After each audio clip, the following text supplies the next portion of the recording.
আগে তো আমি মনে করতাম যে 5-6 বছর বিদেশ করলে মনে হয় যে দেশে যাবো গা, 10 বছর করে লাইছি, তারপরে মনে হয় না যে দেশে যাবো, দেশে যাবার দেশে যাই অনুভব করি, দেশে যাবার কই কি করুম এই চিন্তা করে আবার আহে করি। আসসালামু আলাইকুম, ভালো আছেন? আল্লাহ ভরসা আছি ভাই। ভাইয়ের নামটা যদি বলতেন। আমার নাম সোহেল ভাই। সোহেল ভাই, কত বছর আছেন ওমানে? 10 বছর। 10 বছর আছেন ওমানে। কত সালে আসছিলেন মনে আছে? 13 সাল না 14 সালের দিকে। কত টাকা দিয়ে আসছিলেন তখন? আসছিলেন 2,05,000।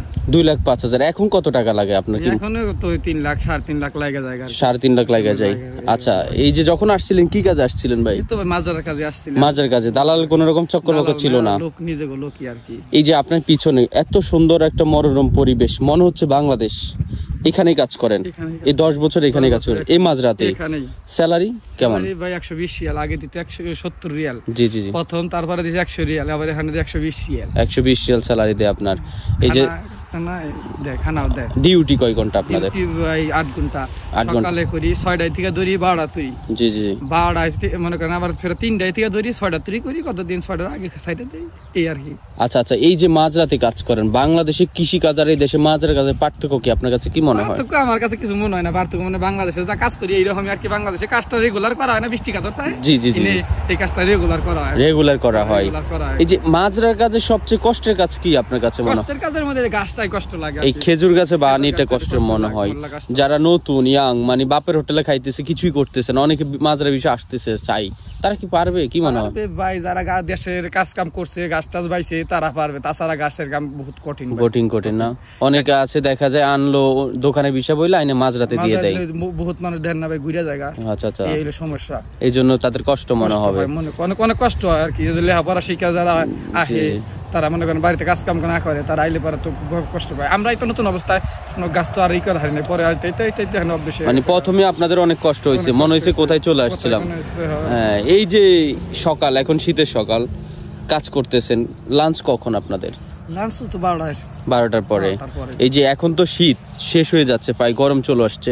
গরমের সময় আসলে এই মাঝরাতে কেমন তাপমাত্রা থাকে বা আপনাদের কেমন অনুভূতি হয়? তাপমাত্রা ভাই বহুত তাপমাত্রা, মনে হয় 45-46 ডিগ্রি থাকে, 50 যায় কত সময়। অনেক কষ্ট। তখন কাজ করেন কখন? তো 12টা তৈরি করা হয়, 11:30 12টাতে করি। ওই দিন যাই ওই রান্নাবাড়ি করে এসে, তাহলে মনে করেন 3টা তৈরি গম পাই, তারপরে আবার আসে আর কি। এই অবস্থা। তাহলে এই যে কাজগুলো করতেছেন, এগুলোতে আসলে অনেক সময় হয় কি আপনারা অসুস্থ হয়ে যান, তখন আসলে কিভাবে করেন? আল্লাহ ভরসা। আহার পরে আমি 10 বছরের ভিতরে কোনো অসুস্থ নাই। এটা আসলে কি, অনেক প্রবাসীরা আছে 30 বছর আছে কিন্তু বলতেছে একদিন অসুস্থ হয়নি। এটা কি আসলে দেশের আবহাওয়ার কারণে?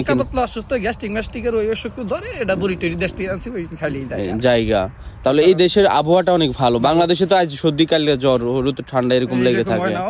হঠাৎ সর্দি মধ্যে লাগে, প্যারাসিটামল লাইলে 2টা একটা খালি জায়গা। আমাদেরকে একটা তথ্য দেন, সেটা হচ্ছে ওমানের বিষয় খুলতে পারে হয়তো, আমরা জানি খুললে আসলে বর্তমানে ওমানে আসাটা কতটুকু যৌক্তিক আপনার অভিজ্ঞতা থেকে? আমার অভিজ্ঞতা বলতে মানে মনে করেন যে জনগণ আছে সেই কাজ করতেছে, কাজের অপেক্ষায় মনে করেন যে কাজ কাম চলতেছে।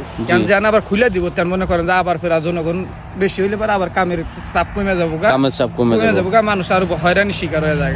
এই জন্য খুলে দিলে কি দেশের একটা শ্রম বাজার আর কি, রপ্তানি থাকে আর কি। এই কারণে মনে করেন যে খুলে দেওয়া এটাই ভালো। মানে সরকারে অনেক আছে গার্মেন্টসে চাকরি করে 15,000 টাকা স্যালারি পায়, তারা বলে যে ভাই আমরা বর্তমানে ওমান আসতে চাই বা বিভিন্ন দেশে। আসলে কি 15,000 টাকা চাকরি ছেড়ে বর্তমানে 30,000 চাকরির জন্য বিদেশে আসা উত্তম কিনা? উত্তম। বাংলাদেশে পারফেক্ট আমার প্রতি। কৃষি কাজ ছাড়াও মানে কোন কাজ দেখি না তো আমি। ফ্যাক্টরি ম্যাটারি থাকতো তাহলে মনে করেন আসতে বলতাম যে ফ্যাক্টরির কাজ করবার লেগে, তাহলে মনে করেন কাজটা সুবিধা হইতে আগে লেগে। কারণ কৃষি কাজ যারা না করছে তারা কৃষি কাজ ভাই কোনো কিছু করবার পারবো না। অনেকে আছে সুদের উপরে, লোনের উপরে লয়ে বিদেশ আসে, আসলে তাদের জন্য আসার পরে কতটুকু চ্যালেঞ্জ ভাই? হ্যাঁ, যদি লোনের উপরে আসা জায়গা, হ্যাঁ মনে করেন যে কষ্টের শেষ নেই, কষ্ট করলে বারো দেশে যাইতো না ভাই। হ্যাঁ লেগে আরো কঠিন, মানে মাস শেষে সুদের অঙ্ক বাইরে যায়। সেই চিন্তাই হেরা যতই করুক, হ্যাঁ মারা ধরা করলে হেরা যাইতো নি। আপনি কত বছর আপনার চালান দিচ্ছেন প্রথমে আসার পরে? প্রথমে আসার পরে 1 বছর আনি লাগছিল আর কি। 1 বছর আপনার চালান হয়ে গেছে? সব 1 বছরের মধ্যে 1-1.5 বছরের ভিতরে চালান পাতি গেছে। জি জি জি। শেষমেশ একটা প্রশ্ন, সেটা হচ্ছে এই যে প্রবাসে আসলে কেমন সুখে আছেন? সুখটা কেমন? আল্লাহ ভরসা, আল্লাহ ভালোই রাখছে ভাই। আলহামদুলিল্লাহ ভালোই রাখছে না? দেশে কবার গেছেন 10 বছর? দেশে 3বার গেছি। 3বার গেছেন। এখন কবার যাবেন? আর আমি 4-5 মাস। মানে কত বছর থাকবেন আর কি? আর 2 বছর 2.5 বছর সর্বোচ্চ। মানে ও মানে কত বছর করার নিয়ত আছে? ভাই আল্লাহ যে কদিন নসিব রাখে কদিন করতে না না, আমরা তো যারা বিদেশ করি, তারা যারা নতুনই আসতে চায়, তারা মনে করি 5-6 বছর বিদেশ করলে এনাফ, টাকার বন্যা হয়ে যাবে। আগেও তো আমি মনে করতাম যে 5-6 বছর বিদেশ করলে মনে হয় যে দেশে যামুগা, 10 বছর করে আলাইছি, তারপরে মনে হয় না যে দেশে যাবো, দেশে যাবার দেশে যাই অনুভব করি, দেশে যাবার কই যে কি করুম এই চিন্তা করে আবার আহে করি। এই যে অনেকে বলে ওমান করে বাড়ি গাড়ি করা সম্ভব না, আসলে কি সম্ভব না? যারা ভালো ভাই তারা সব দেশেই ভালো, ভালো। আর যারা খারাপ মনে করেন যে সব দেশেই খারাপ, কোন কোয়া লাভ নাই। আচ্ছা আচ্ছা, মানে থেকে কতজনে বাড়ি গাড়ি, কতজনে ব্যবসা বাণিজ্য বহুত কিছু করছে না ভাই। জি জি জি জি। আর আমরা যারা আছি ভবিষ্যতে আমরাও তো হইতে পারি প্রতিষ্ঠিত, আল্লাহ আল্লাহ উপরে রাখলে পারে। জি জি। মানুষের বাগানের কৃষি কাজ করে গ্যাট মেট ফালিয়া মানুষ বহুত ইনকাম করতে পারে। অবশ্যই অবশ্যই, গাছের উপরে সবজির উপরে। আমার কোনো প্রশ্ন নাই আপনাকে, আর আপনি কিছু বলবেন কিনা সবার উদ্দেশ্যে? বলার নাই ভাই। অনেক ভালো থাকবেন, আপনার সাথে কথা বলে অনেক ভালো লাগলো। আসসালামু আলাইকুম। ওয়ালাইকুম সালাম।